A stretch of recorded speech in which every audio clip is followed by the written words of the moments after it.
지구상에 교회들이 되게 많습니다. 우리 한국에도 어떤 외국인들이 그러는데 밤에 지나가면 전부 빨간 십자가들이 있다는 겁니다. 우리 지역에도 교회들이 되게 많습니다. 교회들이 많은 것은 큰 축복입니다. 술집이 많은 것보다는 교회들이 많은 것이 훨씬 낫죠. 이제 교회들이 이렇게 많은데 그 교회들이 가만히 보면 다 비슷한 것 같아도 다 똑같지는 않다는 겁니다. 이제 목회자의 철학 방침에 따라서 교회의 모습들이 좀 상이하게 나타나는 경우들을 많이 봅니다. 그리고 성도들도 교회를 등록할 때, 교회를 찾을 때에 또 자기가 중요하게 생각하는 부분들이 있습니다. 이제 그게 맞아떨어지면 이제 그곳에 등록을 하게 되지요. 그래서 교회들이 추구하는 모습과 성도들이 요구하는 그 요구가 이제 일치될 때에 거기에 맞아떨어지는 교회들이 이제 생겨나게 되는 것입니다. 물론 본질적으로는 다 같은 것을 추구하겠지만 분명한 차이점들을 우리가 각 교회마다 느끼게 됩니다. 이제 주로 큰 교회를 선호하는 사람들이 있고 또 지향하는 목사들이 있습니다. 또 기도나 은사, 영적인 은사들을 굉장히 중요하게 생각하는 성도나 목회자들이 있고요. 그 다음에 말씀과 교육을 중요하게 생각하는 교회들과 성도들이 있습니다.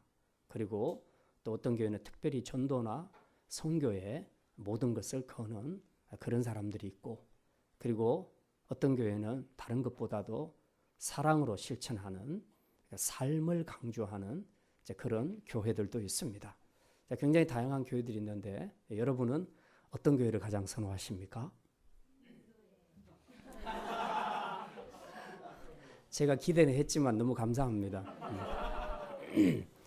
자, 그런데 우리가 원하는 교회들을 우리가 다 들어가 보면 실제로 처음 생각했던 것보다 실망할 때가 되게 많습니다.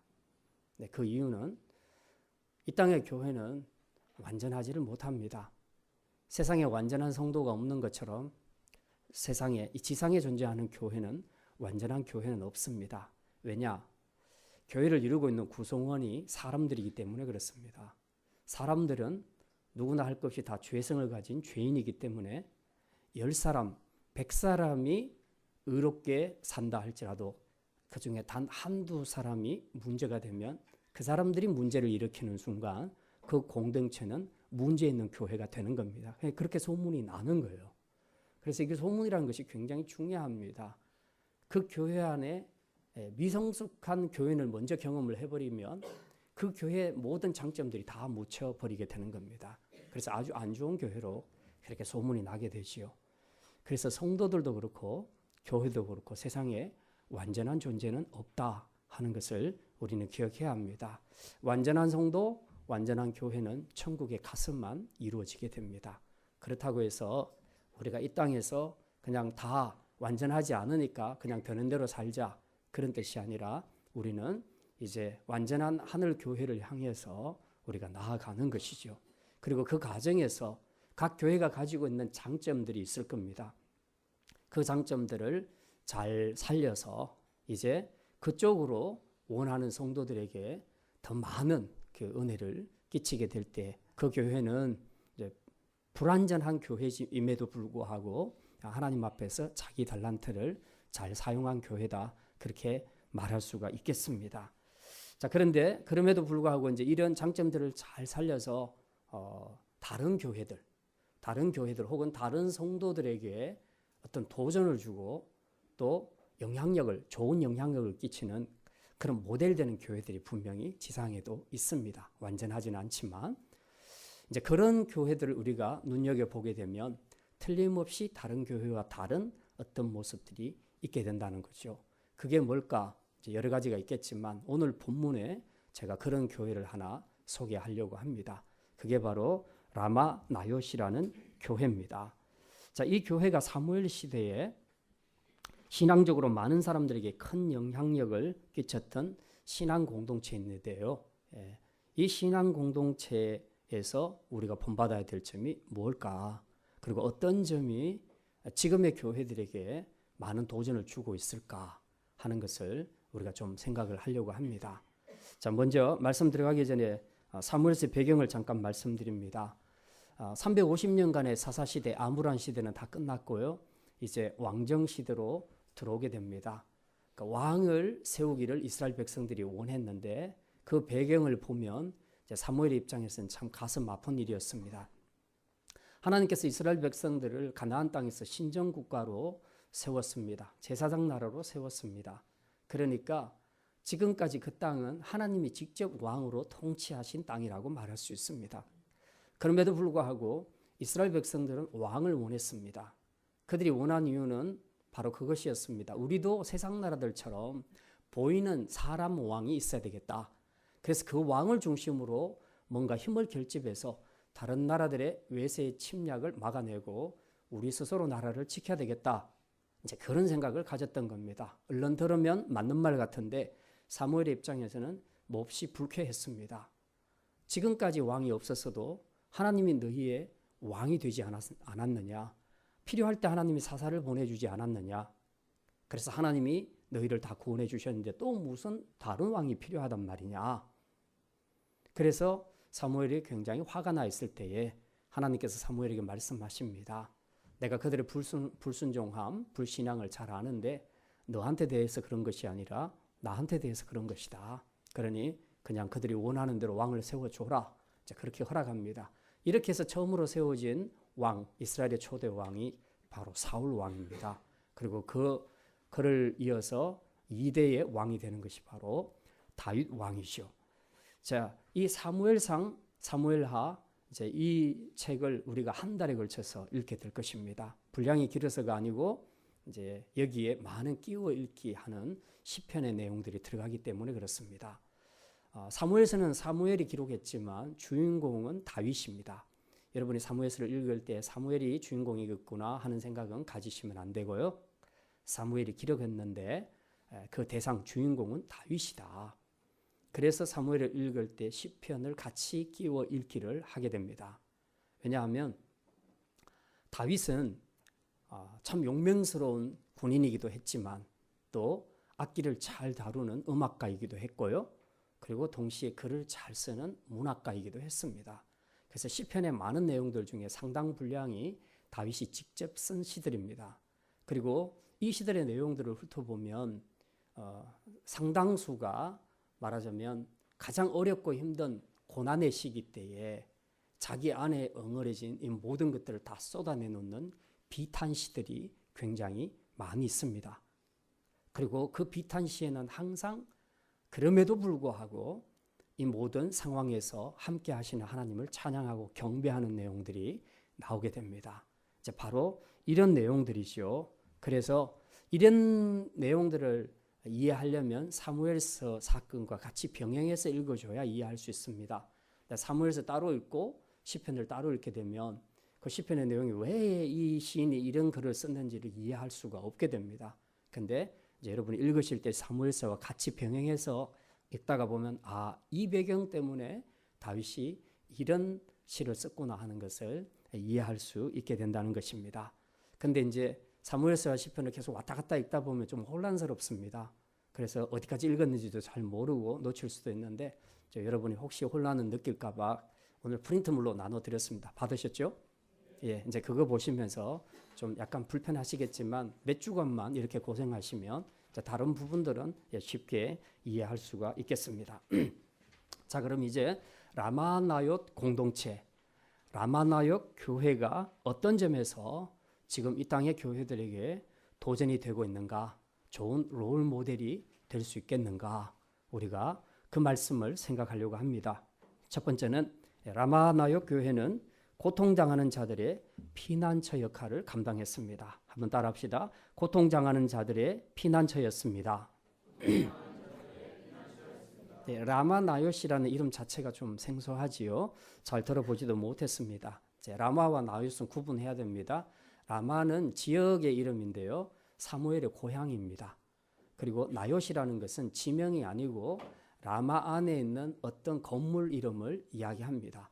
지금 우리로 말하자면 의정부 종합사회복지관, 그러면 의정부는 지역이지만 사회복지관은 의정부 안에 있는 건물을 이야기하는 것이죠. 그래서 여기 라마 나요시라 얘기했을 때는 지역이 아니고 라마에 있는 어떤 건물을 이야기하는데, 구체적으로 이 나요스는 사무엘이 은퇴 후에 돌아가서 자기 고향에서 세운 선지 학교입니다. 선지자 후보생들을 양육하는, 지금으로 말하자면 신학교 공동체, 먼저 그쯤 이해하면 되겠습니다. 자, 그런데 오늘 본문에 보면 다윗이 사울에게 쫓기면서 맨 먼저 간 곳이 라마로 가게 됩니다. 자, 이 라마에 사무엘이 있었기 때문에 그곳으로 갔습니다. 사울에게 쫓겨다니는 입장에서는 이제 그 마음이 너무 힘들었습니다. 다윗의 입장에서는. 그래서 지금 이 응어리진 마음들, 또 이 억울한 마음들을 지금 어떻게 해결할 수 있겠는가, 그리고 또 앞으로 자기는 이제 어떻게 해야 되겠는가, 이런 여러 가지를 생각할 때에 자기 스스로 좀 정리가 잘 안 된 겁니다. 그래서 마음도 풀고 또 앞으로 자기가 어떻게 해야 될지를 이제 해결하기 위해서 가장 먼저 생각났던 사람이 자기 신앙의 멘토였던 사무엘이었습니다. 그래서 수소문에서 알아보니 사무엘이 이미 사울과 관계를 끝내고 자기 고향으로 돌아가서 선지 학교를 세워서 그 선지자들을 양성하는 그런 교육을 하고 있었다 하는 것을 듣고 이제 사무엘을 찾아가게 됩니다. 다윗으로 말하자면 한때는 거인 골리앗을 무너뜨린 그런 이스라엘의 영웅 아닙니까? 자, 그런데 지금은 사울 왕에게 쫓겨다니는 그런 참 가련하고 비천한 신세가 되었습니다. 상대는 지금, 자기를 쫓는 상대는 지금 이스라엘의 왕입니다. 그리고 자기는 그 앞에서 꼼짝 못하는 신하의 입장이죠. 그런데다가 사울 왕은 지금 집요하게 다윗을 쫓아다니고 있습니다. 그러니 이제 다윗이 잡히는 것은 시간 문제입니다. 그렇다면 이 마음속에 얼마나 많은 불안과 두려움, 이런 것들이 있었겠습니까? 이런 상황에서 다윗이 피신을 할 때에 어디로 갈 수 있겠는가? 맨 먼저는 자기 집으로 도망갔습니다만 사울이 군사를 다윗의 집까지 다 보내서 추격을 하게 합니다. 집을 다 뒤지죠. 이제 마침 아내 미갈이 도와주어서 그렇게 창밖에 줄을 매달아서 이제 도망을 가게 되는데, 이제 자기 집도 말하자면 안전한 곳이 못 되는 겁니다. 그래서 이제 자기를 지켜줄 피난처, 또 동시에 자기의 문제를 해결해 줄 그런 곳이 어딘가, 또 그런 사람이 누군가를 생각을 할 때 가장 먼저 생각났던 사람이 바로 사무엘이었습니다. 그래서 사무엘을 찾아가게 되지요. 자, 19절에 보면 이렇게 기록하고 있습니다. 우리 19절 말씀,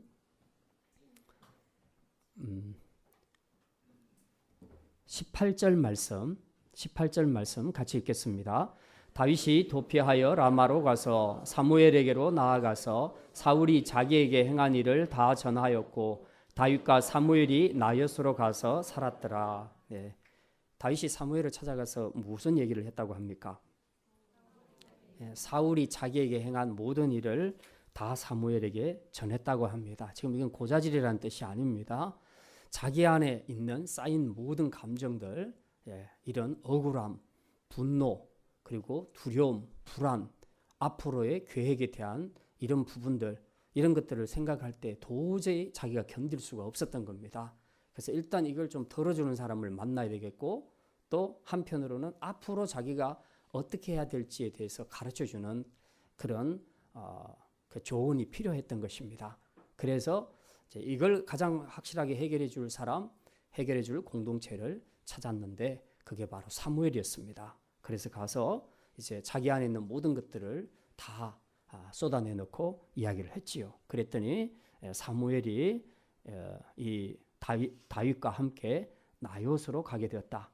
그래서 이 이야기를 들은 사무엘이 다윗을 데리고 나하고 같이 가자. 그래서 라마에 있는 자기 신학교 기숙사로 들어가게 됩니다. 거기서 같이 생활을 하게 됐으니까 이제 그 다윗의 모든 일정들을 우리가 충분히 이해할 수 있겠죠. 그곳에서 함께 선지자들과 함께 말씀 배우고 기도하고 그렇게 공동체 생활을 하게 됐던 것입니다.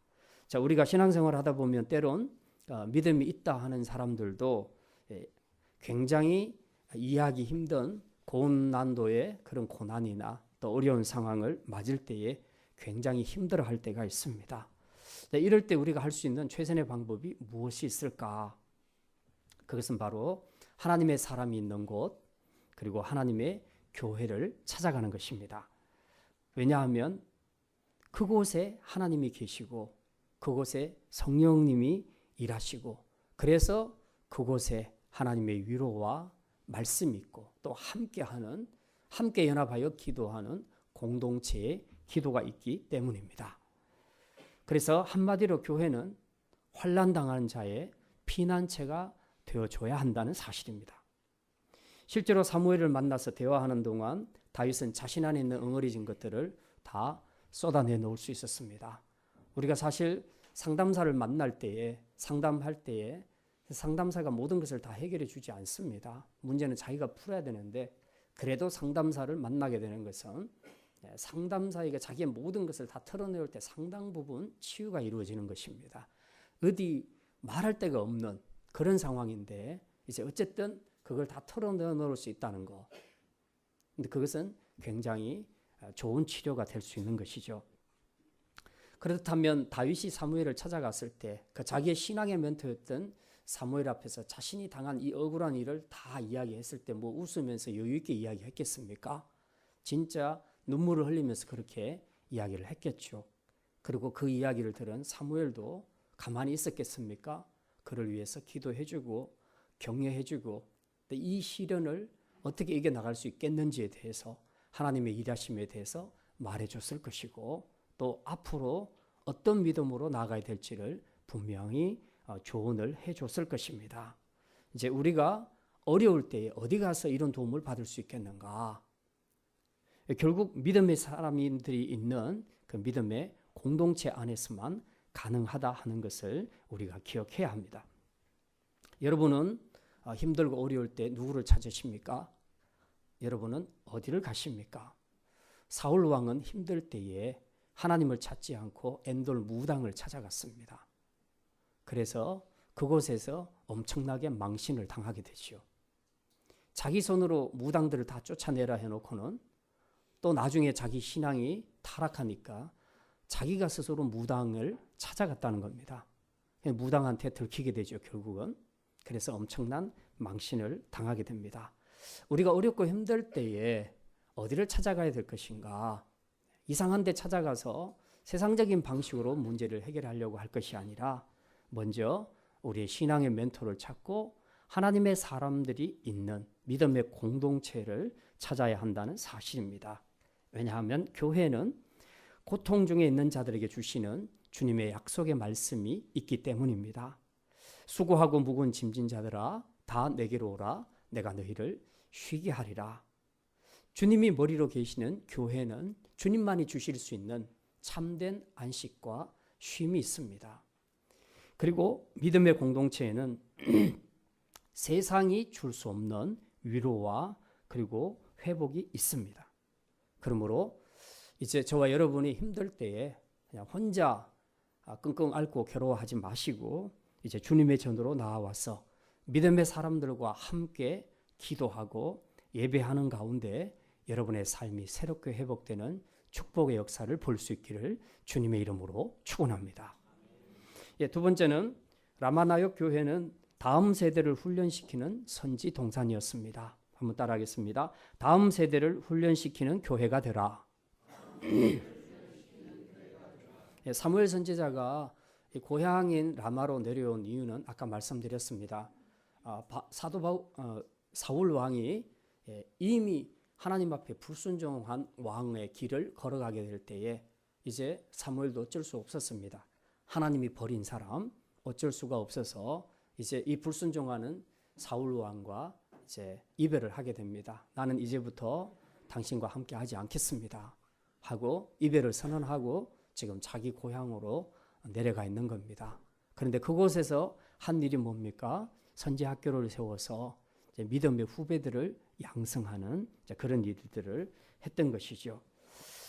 교회 교육을 통해서 우리가 가장 중요하게 생각하는 것은 바로 다음 세대 교육입니다.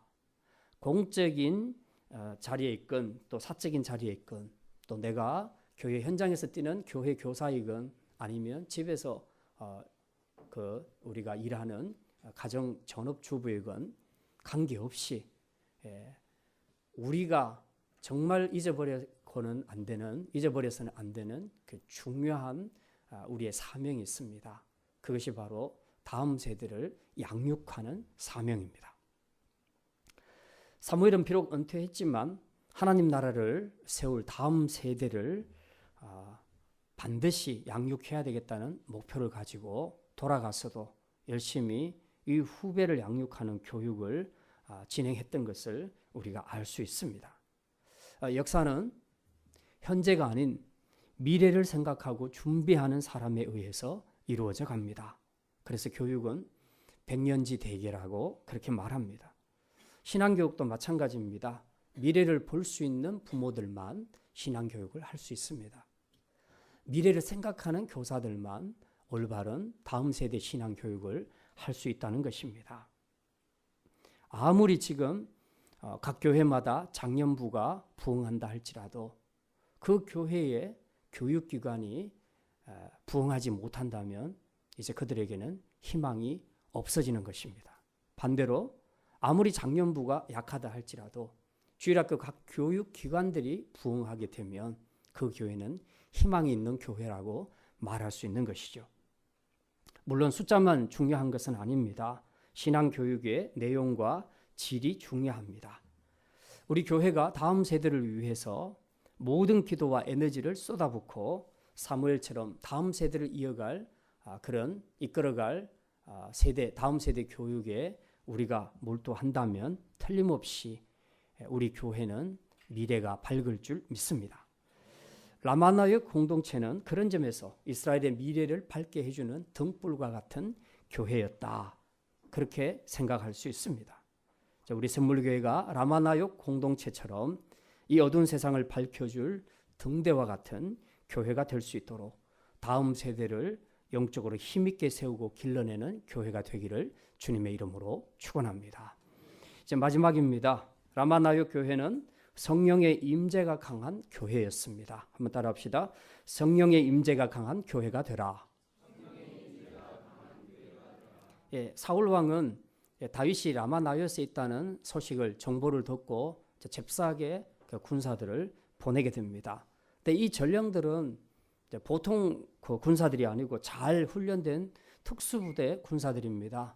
그래서 아마도 짐작컨대 다윗을 생포해오라고 이제 그렇게 했을 겁니다. 그런데 이 다윗을 잡으러 간 전령들이 라마나요스에 막 들어갔을 때에 이제 어떤 일을 경험하게 되는가? 재밌는 일이 있습니다. 20절에 보니까 이렇게 기록합니다. 20절 말씀 우리 같이 읽겠습니다. 사울이 다윗을 잡으러 전령들을 보냈더니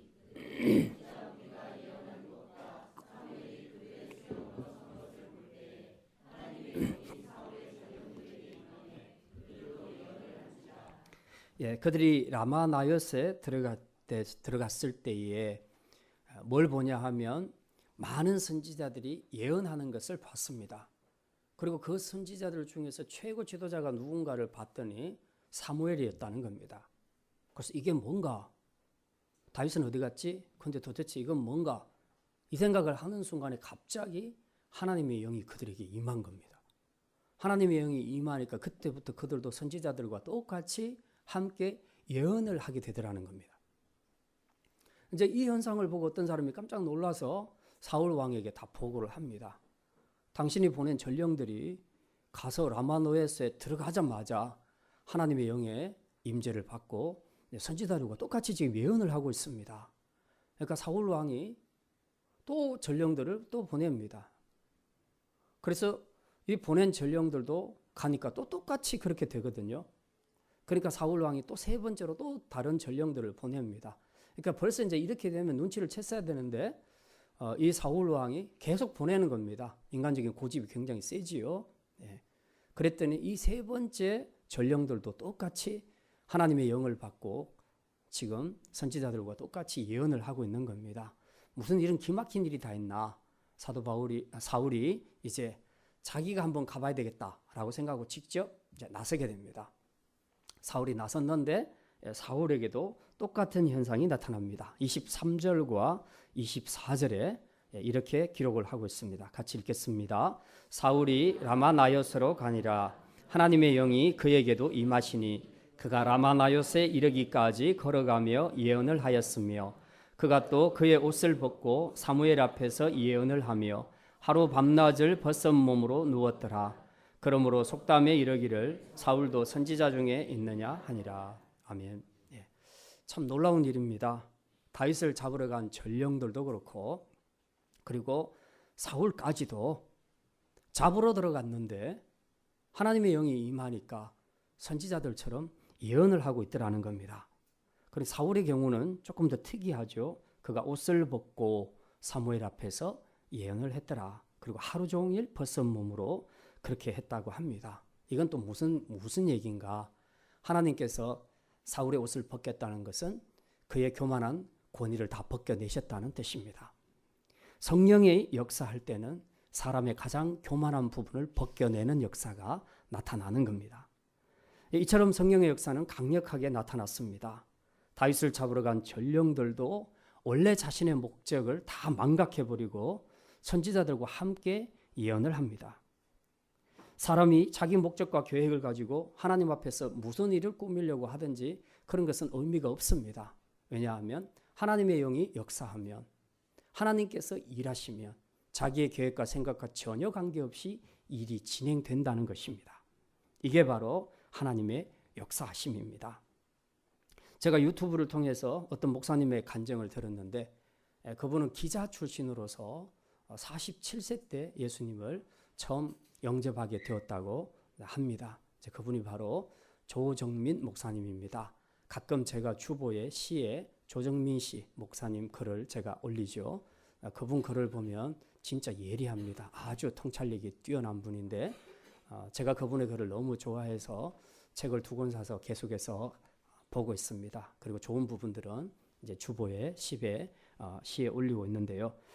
그분이 간증한 내용 중에 이제 이런 내용이 있습니다. 자기 아내가 어느 날 갑자기 이제 교회를 나가는 겁니다. 예전에 교회를 다녔던 아내였는데 자기가 못 가게 해서 13년 동안 발을 묶어놨습니다.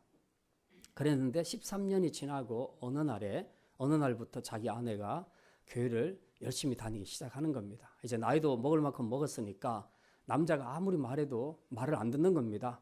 그래서 여자는 계속해서 이제 교회를 다니기 시작했습니다. 그러더니 어느 날 보니까 또 새벽기도를 열심히 나가더라는 거죠. 그래서 이거 괘씸하다. 남편 말도 안 듣고 이제 그렇게 생각하고 도대체 자기 아내가 건전한 교회를 다니는가 그리고 제대로 신앙생활을 하는가 여러 가지가 궁금해서 이제 따라가 봤다는 겁니다. 몰래 새벽기도 할 때 거리를 두고 따라가서 맨 뒷자리에 앉아서 이제 지켜봤다는 거죠. 그런데 새벽 예배가 다 끝나고 새벽 기도회가 끝나고 개인 기도를 하게 되는데 이제 사람들이 막 강단 앞으로 막 올라오기 시작을 하더랍니다. 그래서 어떤 사람은 여기서 기도하고 어떤 사람은 저 밑에서 기도하고 어떤 사람은 의자에 앉아서 기도하고 막 기도하는데 여기저기서 방언도 들리고 막 그러는데 자기는 그런 걸 처음 들어봤거든요. 그러니까 도대체 저게 무슨 말인가? 그래서 참 이거 이상한 현상이 있는 교회다. 그래서 이 교회는 틀림없이 이단이거나 아니면 사이비 종교일 것이다. 그래서 기자의 이 촉감으로 이제 그렇게 생각하고 이 교회를 고발해야 되겠다라고 생각을 한 겁니다. 그러려면 취재를 잘해서 이제 조사를 잘해야 되겠는데 그러려면 앞으로 나와서 열심히 자기도 새벽 예배 때 나와가지고 이제 설교는 어떻게 하는지 잘 꼼꼼하게 체크하고 그 다음에 또 다른 것은 어떻게 진행하는지 체크하기로 하고 마음 먹고 열심히 이제 새벽 기도를 나온 겁니다. 그래서 설교를 들으면서 메모까지 다 하면서 이거는 문제고 저거는 문제고 이제 이렇게 이제 막 하고 그랬다는 겁니다. 그리고 찬양을 들을 때도 도대체 무슨 저런 노래를 하는가 하고 이제 그렇게 들었는데 이제 그 당시에는 그 카메라 출동이라는 이제 그런 그 고발 프로그램이 이제 있었던 시절이래요. 그래서 기자니까 자기가 중견 기자니까 뭐 이 정도는 충분히 취재해서 고발하면 되겠다라고 생각을 한 겁니다. 그렇게 해서 이제 열심히 새벽기도를 따라가서 이제 추적을 하고 조사를 하는데 어느 날 갑자기 사람들이 찬송을 부르는데 자기 눈에서 눈물이 뚝뚝 떨어지더라는 겁니다. 전혀 자기는 이유도 몰랐다는 거죠. 왜 가만히 있는데 자기 눈에 눈물이 날까? 그래서 이제 긴 간증이 있는데 결론은 그겁니다. 결국 자기는 이 교회를 잡으러 갔고 수상한 자기 아내를 잡으러 갔는데 결국은 자기가 예수님께 붙잡힌 바 되었다. 그렇게 고백을 했다는 사실입니다. 그래서 우리가 성령께서 역사하시면 사람이 아무리 무슨 계획을 세우고 뭘 잡으러 들어간다 할지라도 오히려 자기가 붙잡힌 바 된다는 것입니다. 그래서 그때 예수님께 붙잡힌 바 된 이후로 그가 늦게신학교로 들어가서 지금 목사가 되어서 이제 목회를 잘하고 있습니다. 기자니까 굉장히 그 통찰력도 뛰어나고 글도 뛰어난데 제가 책을 보니까 진짜 그렇다는 생각이 들었습니다. 그래서 이 한국교회 문제점에 대해서 또 성도들의 문제점에 대해서 아주 예리하게 글을 잘 쓴 책들이 있습니다. 이제 여러분들이 그런 책도 같이 보시게 되면 훨씬 신앙적으로 도움을 많이 얻을 수 있을 것 같습니다. 성령의 역사는 이런 겁니다. 이런 역사들이 오늘날 각 교회 안에서 일어나고 있습니다. 처음 교회에 나올 때는 그 믿음 때문에 나온 것이 아니라 어떤 인간적인 목적으로 나올 수가 있다는 거죠. 그리고 심지어는 부정적인 생각으로 교회를 잡기 위해서 나오는 그런 사람들도 있습니다만, 그러나 그들이 성령께 붙잡힌 바 되면 전혀 저들이 처음 가졌던 목적은 다 망각해버리고 하나님의 영이 시키는 대로 하나님의 인도하심을 받는 그런 구원받은 백성이 된다 하는 것을 오늘 이 사건을 통해서 우리에게 분명하게 보여주고 있습니다. 이게 바로 하나님이 하시는 일이고 이게 바로 오늘날 교회 안에서 이루어지는 성령의 역사임을 믿으시기를 바랍니다. 그러므로 혹시 엉뚱한 목적으로 우리 교회에 나오고 있는 분들이 있다 해도 저희들은 기꺼이 환영하는 바입니다. 잡으러 왔건 시비 걸러 왔건 또 심지어 청년들은 연애하러 올 수도 있고요. 그리고 친구를 만나러 오는 수도 있는데 신천지 같은 이단만 아니면 저희들은 쌍수를 들고 환영합니다. 목적이 건전하지 않아도 여러분이 이 자리에서 묵묵히 하나님의 말씀을 듣고 예배에 참석하고 함께 기도에 동참하노라면 언젠가는 성령께서 여러분의 마음을 사로잡고 성령 하나님을 체험하게 해 주실 것입니다. 오늘 이 자리에 나온 우리 모든 성도들이 이 은혜를 체험하기를 주님의 이름으로 축원합니다. 그리고 특별히 우리 샘물교회가 바로 이 성령의 은혜를 체험하는 라마노옙 교회처럼 그렇게 변화될 수 있기를 주님의 이름으로 축원합니다. 이제 말씀을 마칩니다. 좋은 성도, 좋은 교회는 어떤 교회인가? 한마디로 성령님이 역사하시는 교회입니다.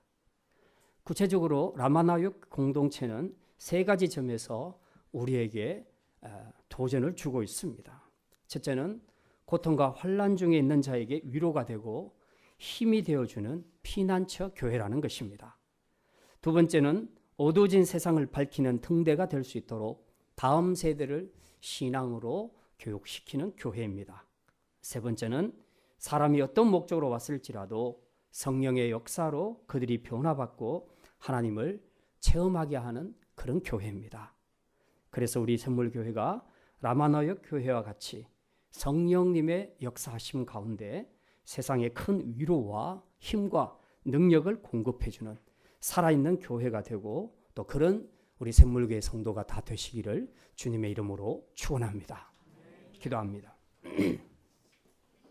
하나님, 우리 성도들이 또한 우리 교회가 라마노옙 공동체처럼 성령님께서 역사하심으로 환난과 고통 중에 있는 자들에게 위로와 안식을 주는 피난처 교회가 되게 하여 주시옵소서. 또한 어두워진 세상을 밝혀주는 등대로 설 수 있도록 다음 세대를 비칠 다음 세대의 교육을 신실하게 이루어 갈 수 있는 교회가 되게 하여 주시옵소서. 세상 사람들이 어떤 목적으로 교회에 오든 성령님의 역사로 변화를 체험하고 구원에 이를 수 있도록 도울 수 있는 교회와 성도들이 되게 하여 주시옵소서. 감사드리며 이 모든 말씀 우리 주 예수 그리스도의 이름으로 기도드립니다. 아멘.